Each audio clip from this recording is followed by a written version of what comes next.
Coming up on IC Places Hollywood, Brandon Gibson goes behind the scenes of one of Hollywood's biggest studios. This week he gets a VIP tour of the studio that's responsible for 59 Oscar nominations and 22 Oscar wins. I go on a ledge for an instant movie review, and if I make it back alive, I'll speak to Luis Guzman about giant dinosaurs. This is IC Places Hollywood. That's me talking to director Guy Ritchie before our interview. Pretty cool, huh? You know what's really cool? It's how I got here. Like most kids, I found my heroes in the movies. My dad took us to drive-in theater every Friday. It was there that I found the best and the worst that Hollywood had to offer. My first date was in a movie theater. When I grew up and work sucked, you could find me in a matinee recharging my batteries. Then one day I decided to create a website, IC Places, to write about movies. Tech grew and cameras went from this to this, and we started filming the Instant Movie Review. That's when a guardian angel took notice and invited me to stop talking about movies and start talking to the people that make them.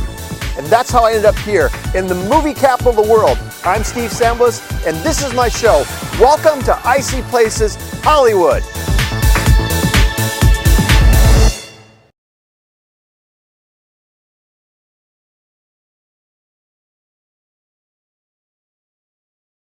He's been in 75 movies, Boogie Nights, Anger Management, Carlito's Way. He played Bitterman in the remake of Arthur, and he's in How to Make It in America. He's in also a new movie, Journey to the Center Earth 2, The Mysterious Island. Coming up, I sit down with Luis Guzman. Check it out. So Louis, we're back in Miami, first of all. Yay. And is it true this is where you got your real start on Miami Vice? Yeah. Miami Vice was my first job ever. Seriously? Seriously. That was the greatest TV show in the history of TV shows, just Right about. on. Next to How to Make It in America, right? Thank you. Yeah. Thank you. It was just You amazing. said the right thing. We could continue. Question number 2 now. Yeah, right on. You know, you're a city kid, and you're living in the country now. Am I right about this? Is that what I Yes, understand? So did this particularly prepare you to get hit in the face with branches and stuff and run through the woods in this movie? I never even thought about it that way. I just thought that growing up on the Lower East Side, New York City, and running around, stuff like that, Yeah.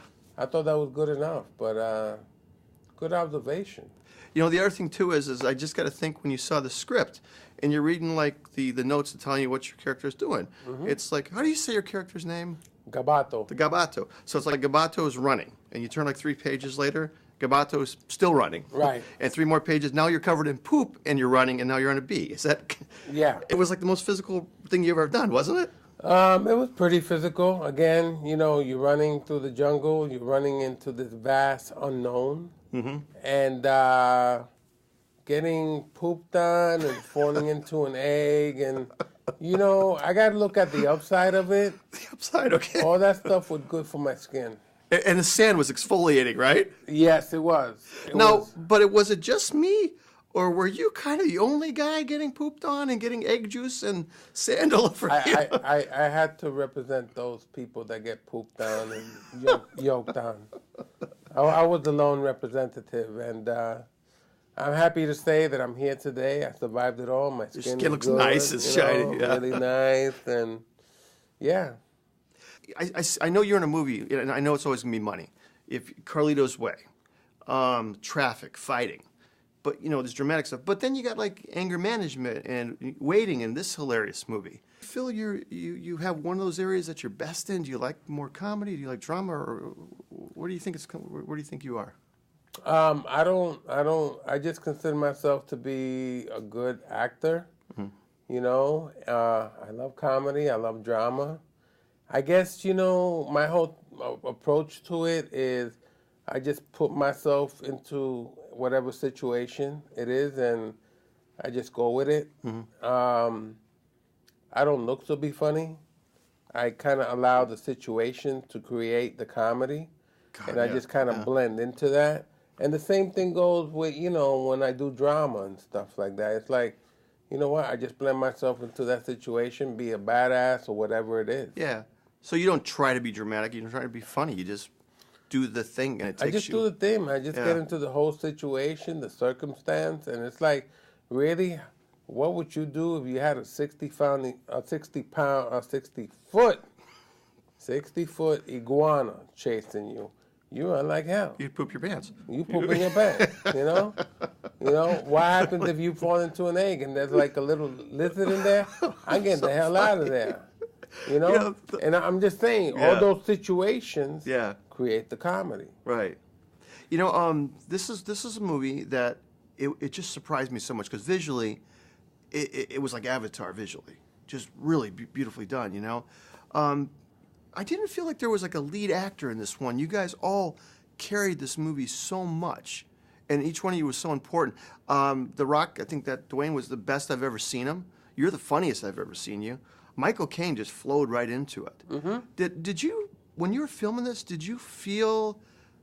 Does it happen on the set or does that happen in editing? Did you feel this thing happening when you're making this movie? You know, I put it to you this way. Working with this cast of people, we're together for literally 3 months, the 5 of us.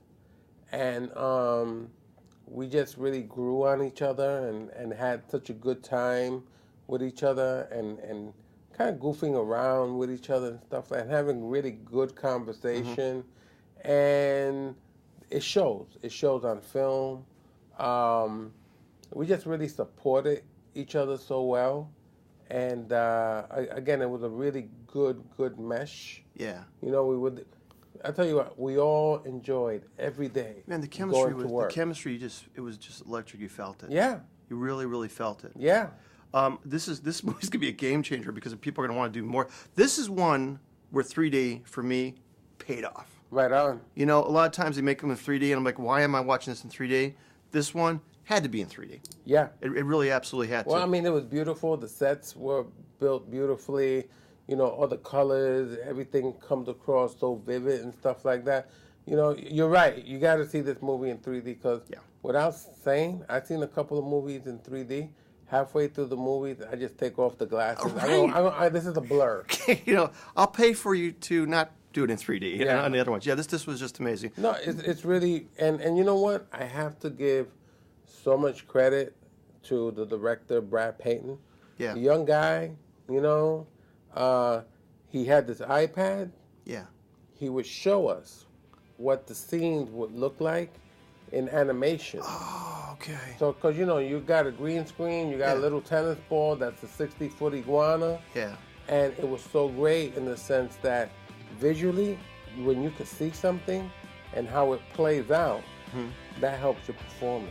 The movie is total money. You were amazing in it. You carried it, in my opinion. And, dude, I appreciate so much you taking the time to talk to us, man. I appreciate you being here, brother. Thank you for your support. Thank you. Thank you so much.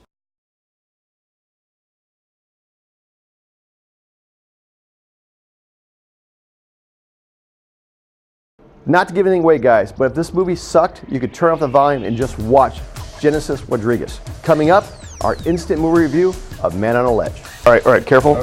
Careful. I really hate you right now, by the way, just so you know. Okay, so I'm Steve Samblis.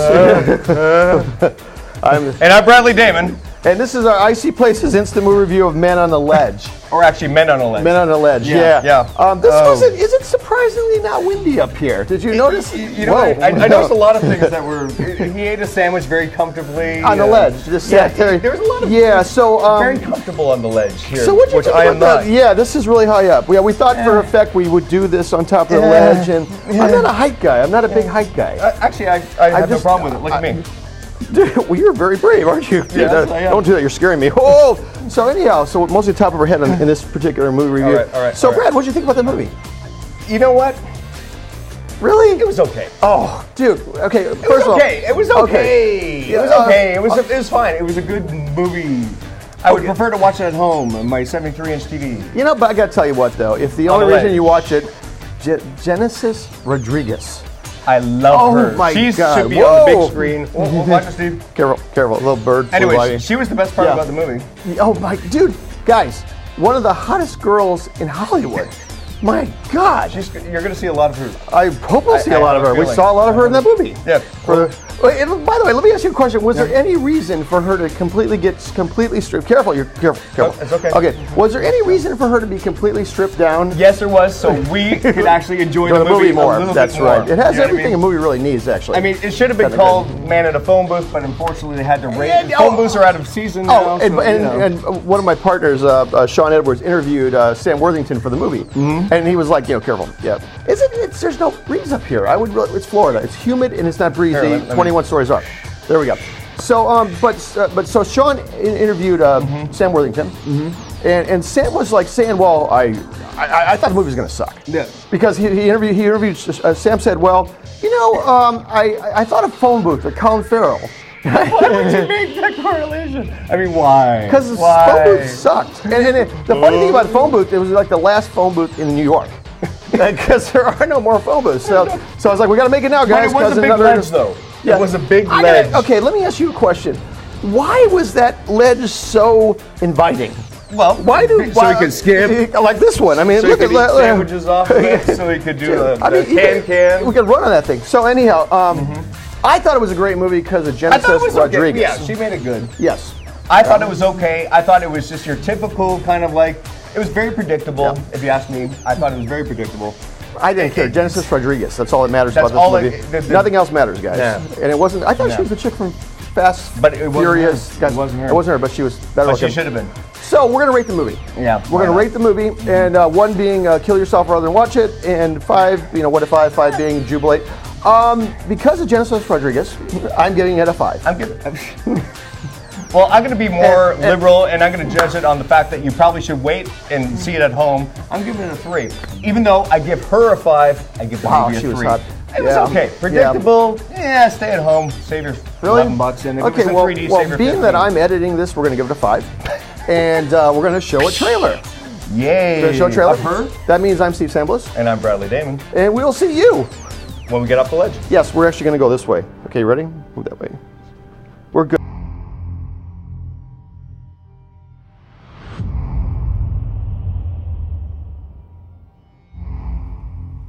Today is the day that everything changes. One way or another.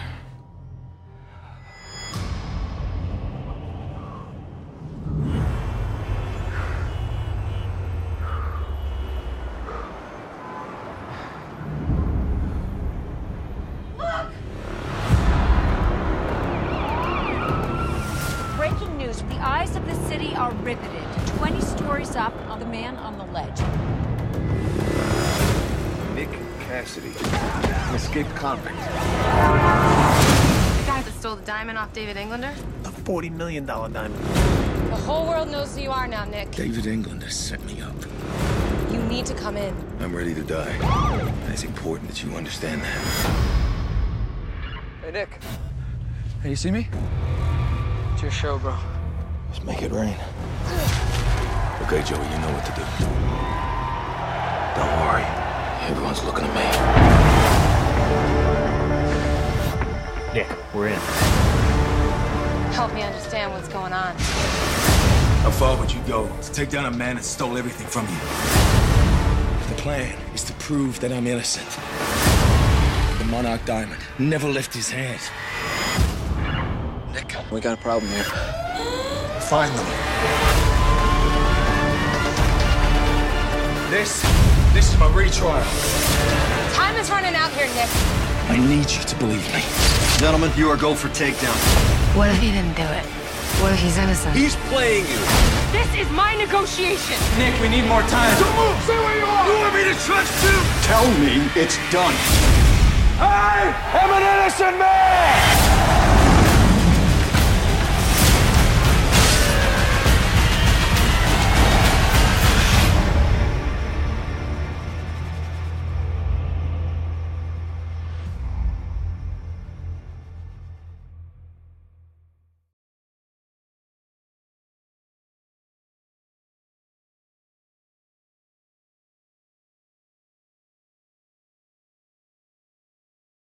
And now Brandon Gibson starts a 4-part series that takes us deep behind the studio's gates to learn what really goes on in Hollywood's biggest studios. This week, he goes behind the scenes of the studio responsible for such classics as Snow White, Pirates of the Caribbean, Finding Nemo, and Tron. Here's Brandon Gibson at Disney Studios in the first of a 4-part series, Behind the Gates. We're here inside Disney Studios main theater. I'm here with Richard Mayfield. Richard's been with Disney for 17 years and was nice enough to spend the past few hours showing us around and getting us sort of an inside look on the history of Disney, a lot of things I didn't know about Walt, a lot of things I didn't know about Roy, a lot of things I didn't know about life in general. Richard has enlightened me. Richard, thanks for hanging out with us and showing us all around. The one thing that really actually a couple things that stood out to me. One is in the archives. There's a room where they have all these archives, these Disney archives, down to labels for Donald Duck's Mexican beans, which are delicious, and a fajita. And the things for Mickey Mouse watches and toys and books and a little bit of everything. You'll see, well, I'll show you the little image of the cabinet from Narnia. It's very special to be able to walk in that building and see things like that because it really reminds you of like the history of the company and what we're all part of. So it really makes working here very special. There's so much history, so much rich history to this small little studio lot. We're just a little bit under 45 acres. For instance, Soundstage number 2, most people don't realize this, that all of Mary Poppins was filmed on that soundstage. We didn't go to London for that production. Also, all 3 Pirates of the Caribbean taking place on that soundstage as well as Soundstage number 1. And what's great about the 2 sound stages being located next to each other is that we could do everything there. The ships, the exteriors of the ships were in one sound stage, and we had the interiors of the ships in another sound stage. And it really, really helped make the process of creating that film much more efficient and just a better working environment, having everything right there when you needed it. And it's not just animation. It's not just feature films. A lot of television goes on here. You guys have a few things on the lot right now, as a matter of fact, that are shooting. What's shooting on the lot right now? Right now, in fact, in Soundstage number 1 and 2 is Bodyproof with Dana Delaney. There's a building that's featured on the outside of the building, the Seven Dwarfs. Yes. Now, you asked me, you said, why do you think they chose the Seven Dwarfs to hold up that building? I gave a dumb answer because I'm not a very bright guy. But you told me one of the most interesting things you told me since I was here was the reason the Seven Dwarfs hold up that building. Go into that a little bit. Yeah, the Team Disney building on the facade has the Seven Dwarfs holding up the entire facade over these columns in front of the building. And the reason that we have them represented on the building as opposed to Mickey Mouse, who is our corporate mascot, is because we want to remember that they actually purchased this property for us. Walt Disney created Snow White and the Seven Dwarfs, which at that time was the #1 grossing film at the time. And he reinvested that money into the company by purchasing the land that the Disney Studio lot sits on right now. And that's why we have the Seven Dwarfs holding up the facade of the corporate building. What did that movie gross that you were telling us? At that time, it was right around $8 million. And considering tickets were 10 cents a ticket, you know, if you do the math, that's actually a lot of money. And that was really impressive for its time. So 10 cents a ticket, $8 million. Folks, get out your abacus. That's a lot of cash.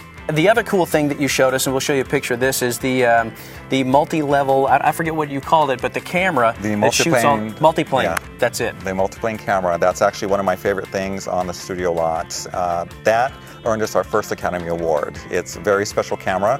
We only have one in existence. It's got a camera mounted at the top, and you basically divide the field into planes, or the field of vision into planes, and each field is worked on independently, and as you animate each slide, you create an artificial illusion of depth.